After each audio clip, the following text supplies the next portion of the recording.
Gemini Sun and Rising. Welcome to your December 2022 Astro Update. It's Raina here. So what is specific to you, Gemini, that has to do with your sign? Well, the two things I can think of, obviously all these transits are going to impact you in one way or the other, but I'm staring at my little list that I've compiled, and I see this full moon on the 7th that's going to be at 16 degrees of Gemini. So that will be kind of a culmination. If you are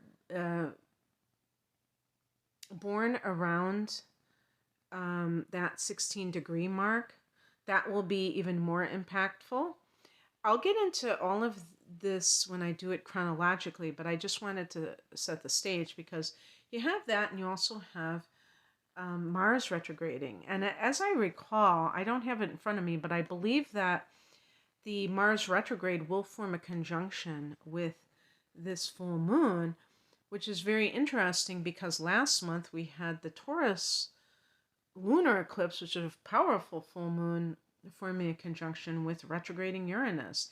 So I have to think that these planets that are that are retrograding and impacting the full moons or the lunar eclipses, it really kind of highlights this idea of things that are ending because of us going back to the past and kind of I was going to say to the scene of the crime, if you will, because sometimes this can be like, for instance, with the full moon in Gemini, some of you may have this even in the 12th house, and your Mars may be in the 12th house, and you may feel like you're trying to undo some kind of self-destructive behaviors. And with Gemini, you never know if some of these things are connected to buried anger, because Mars is connected to how we deal with anger.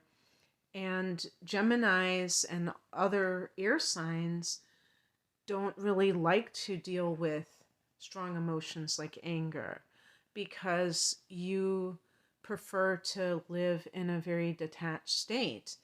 And being overly emotional in any form is not necessarily something that you welcome into your life.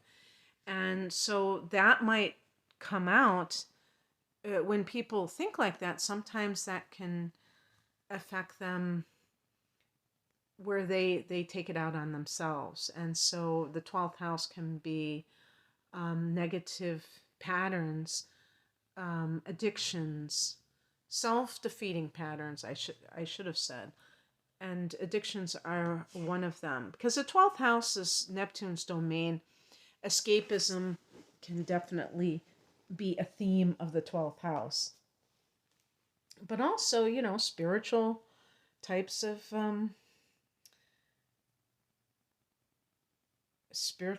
of exploration and manifestations too. But let me start from the beginning here. On the 3rd of the month, Neptune goes direct, speaking of Neptune, at 22 degrees of Pisces. And this is for you, your 10th house of career. Now, Gemini people have had Neptune in this house for 10 years. I'm just saying that it's not true across the board, because unless you have 0 degrees of Pisces at your midheaven, because your personal chart will be different. But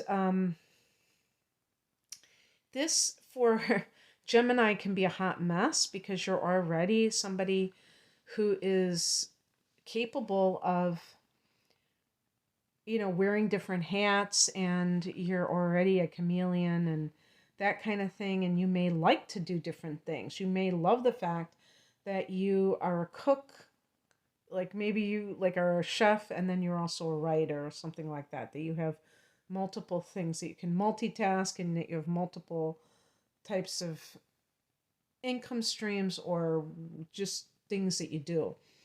But when Neptune is in this 10th house, your sense of who you are in the world may be obscured. And um, ideally, I would say, if this is coming from a spiritual upgrade, or if you want to call it like some kind of a spiritual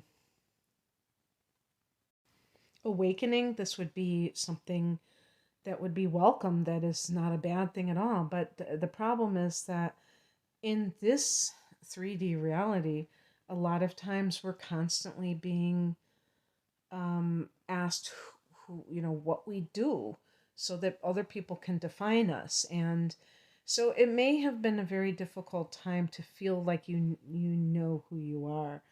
And that actually can hasten a spiritual awakening, because you no longer depend on outer circumstances to define you. And this can sometimes you will see that people who have these awakenings, that they break away from that need to define themselves. So there might have been some disillusionment with that, and now Neptune is direct. And by the way, Neptune in the 10th can influence the type of work that you're doing. Or that, like I said, that idealism of like, hey, I don't want to do something that is not in alignment with what I feel is going to make the world a better place, or for my spiritual well-being. On the 6th, your ruler Mercury goes into Capricorn. And for you, this is the 8th house. So frying pan into fire. Well, not frying pan into fire, but I was just talking about the Neptune influence. Because Mercury going into the 8th house, this is Scorpio's domain.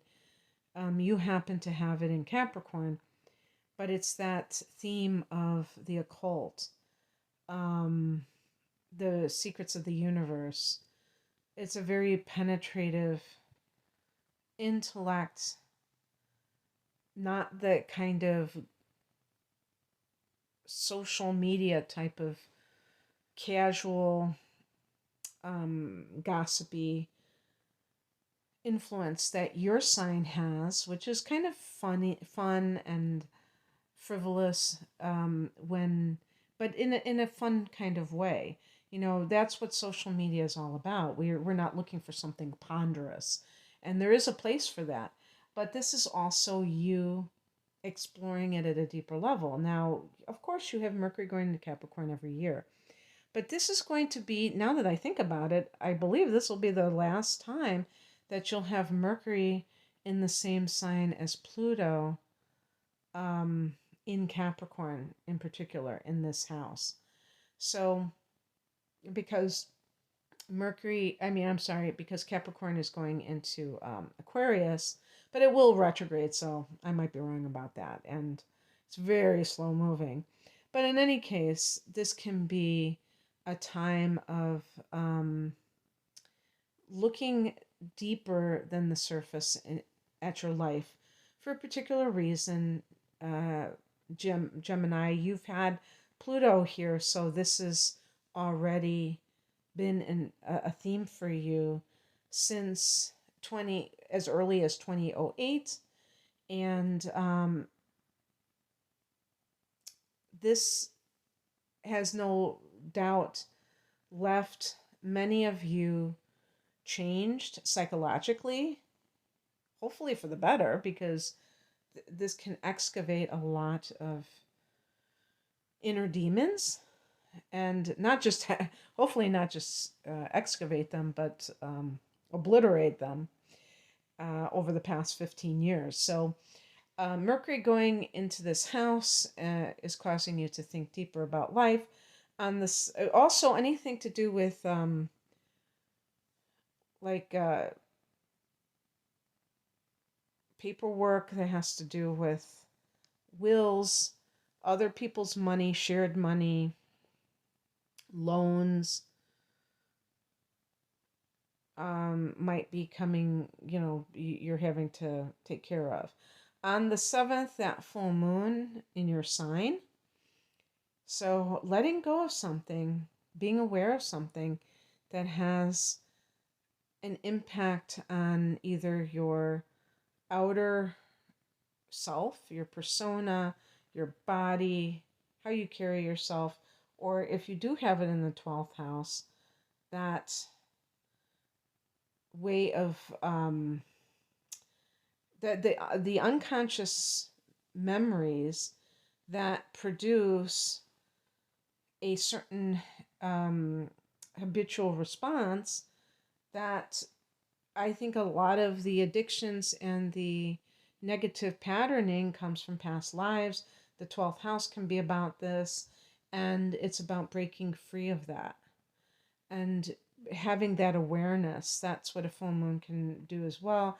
It's also in terms of the dream state, it can be very psychic for that. And maybe you have an insight while you're having a dream that makes something clear to you that you've been wondering about. Because you rule the house of the mundane mind. So you're very good about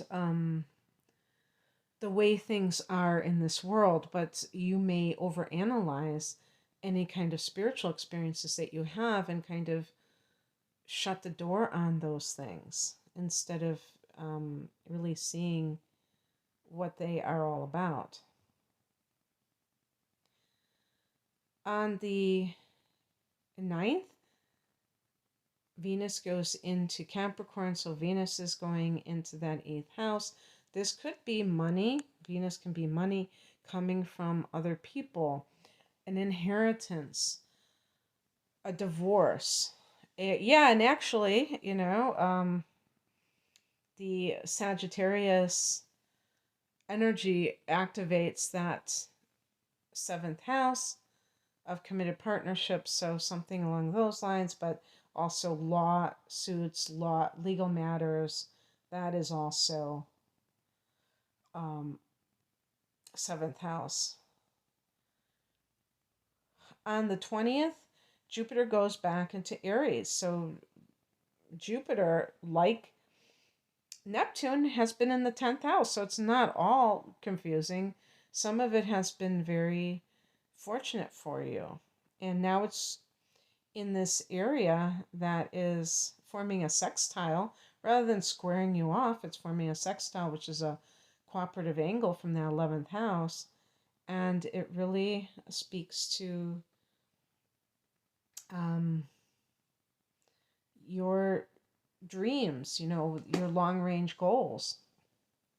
11th house is the house of gains. So this can be lucrative in a financial way for your the money that you're making through your career or your business. On the 21st, which is just the next day, we have the winter solstice. This is in that 8th house. What a great thing for you, because then 2 days later we have a new moon here on the 23rd. And, I was listening to this spiritual teacher the other day talk about, at the time of the winter solstice, apologies to those of you down under, but I just want to say about the winter solstice, about how the sun, reaches its nadir. I think that's the low end of things, and starts to rise, but it doesn't do so for 3 days or something. So that's the resurrection of the sun. And they mentioned, Christmas Day, but I would think it might be even the 24th. But it's very interesting that this new moon is not falling, on the 21st, but it's falling a couple of days after that solstice. So it almost gives more credence to this idea of the rising of the sun again. And therefore your life is resurrected, if you will. Because the 8th house is about rebirth. So set your intentions along the lines of that. But I have to say, because it's at 1 degree, that many of you may experience this actually in your seventh house of committed partnership. And even if you're in the process of getting divorced, this can still be very relevant. A new moon in that seventh house, because your relationship has a new status, and it's this person is now your ex. And I used to like laugh when I said that, because usually you think of a new beginning as being with somebody. But it's not true. It's like really that identity is now in, whereas that person used to be your spouse or your significant other, now they're your ex. But you can, even though you have a different relationship with that person, in maybe hopefully many cases you can have a civil one, you can have a good one. So if some of you are getting engaged or you are making plans to spend your life together, then perhaps that is what is going on. And yeah, on the 29th, Mercury goes retrograde at 24 degrees of Capricorn. So anything to do with